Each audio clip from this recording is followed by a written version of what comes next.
for watching Slice of Sci-Fi TV. I'm Noah Richman. We're reporting to you from Phoenix Comic-Con, and I'm here today with...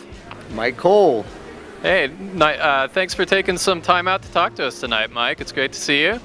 I want to say congratulations on the success you've been having with Shadow Ops. You want to tell us a little bit about what you've been writing? I always like to describe it. The best description is Peter V. Brett said that it's Black Hawk Down meets the X-Men. But I always like to say that if Harry Potter had joined the Navy SEALs instead of going to Hogwarts, this is what you would get. Okay, excellent. And do you want to tell us a little bit about what sparked this? You know, what your idea was to get this started? Yeah, sure. I was working in the Pentagon, and most folks who don't know the military underestimate the level of bureaucracy that's involved in running it. I mean, it's a gigantic paperwork, and we have a rule for absolutely everything. And that's critical because you can't have deadly force subject to the whim of personal opinion or idiosyncrasy. It has to be predictable, and it has to be routine and repeatable. So there's a rule for absolutely everything. And I'm walking around the Pentagon, and like any good nerd, I'm thinking, well, what if there was a Department of Magic? What would those rules look like? They would cover it in red tape and make it boring, wouldn't they? And from that, the Shadow Ops universe grew. Wow, excellent. And so I'm curious, why did you choose to pursue fantasy? And to give a little bit of background, I know that in addition to your military background, you also have a background as a history major, and I know that you've also done some, work with museum exhibits. So, why fantasy as opposed to something a little more straight history? I think because I grew up with Dungeons and Dragons, I think that so much of my identity was built playing D&D. I mean, I think I grew up a very scared person, and role-playing fighters and paladins was a way to sort of imagine the person I wanted to be. I don't think I would have joined the military without it, and that's where my roots were. I still read science fiction, and I've even written one of the first published stories I ever had, Blood and Horses, which won Riders of the Future in 2003, was a science fiction story. But fantasy is my blood and bones. It's my roots. It's what I want to write. It's what I like to read. It's who I am. Wow, that's excellent. So I also have to wonder, your writing has a very, shall we say, cinematic quality to it. It's very dynamic, and it reads like a comic book or a movie. I'm sure you must hear this a lot and get asked this a lot, but have you been approached yet? Yeah, I have. I have a TV and film agent that's representing the series, and we do have a showrunner who is currently trying to go out and get it made. But the chances of that happening are about the same as me being struck by lightning.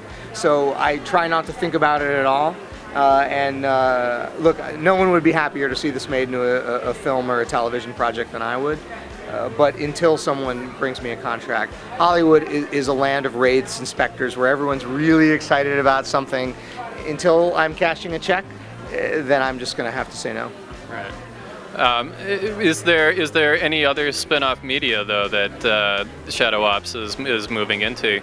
Not so far. I did have one fan write an extremely viable game that I started to develop, but now that I'm writing 2 books in a single year, in the end, the core of the series is the writing, and the core of the writing is the quality of the writing.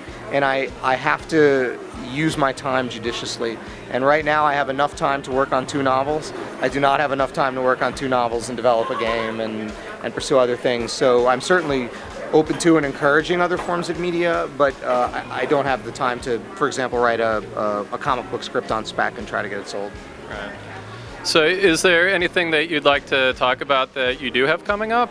Yeah, actually, I'm trying, the 4th book, Gemini Cell, will be out in February, and I just got the cover. It's amazing. That's a prequel which takes place a little before Control Point, and will show readers the early years of the SOC. I'm currently writing a medieval fantasy called The Fractured Girl, which is my attempt to break out of the military ghetto. I don't want to be a military writer. I want to be a writer with a capital W. And this is my effort to prove, mostly to myself, that I can sell books and get books on shelves that are that are good and that are not just about the circumstances of my own life.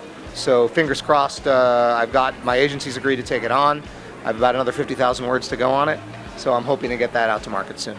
All right, well, excellent. I wish you all the best with that. Good luck. And if people want to follow you, where should they go? You can find me on my website, www.mykecole.com. It's spelled MYKECOLE.com. You can follow me on Twitter at Myke Cole, spelled the same way, or on Facebook at facebook.com/Myke Cole. Excellent. And anything else that you'd like viewers to be aware of or to know about what you're up to? Yes, and I say this to everybody during every interview. A huge part of my success and a huge part of what I love in life comes from the U.S. military. I'm not blind to how conflicted and contradictory that kind of service can be, but it is a great way to make a difference. There are auxiliaries branches for each branch of the military for those members who can't join up in the reserve or in active duty, and I would encourage folks to consider a hitch. Stand with me, I can't do this alone. Okay, thank you very much. Really appreciate your time. Yeah, thanks for talking to me.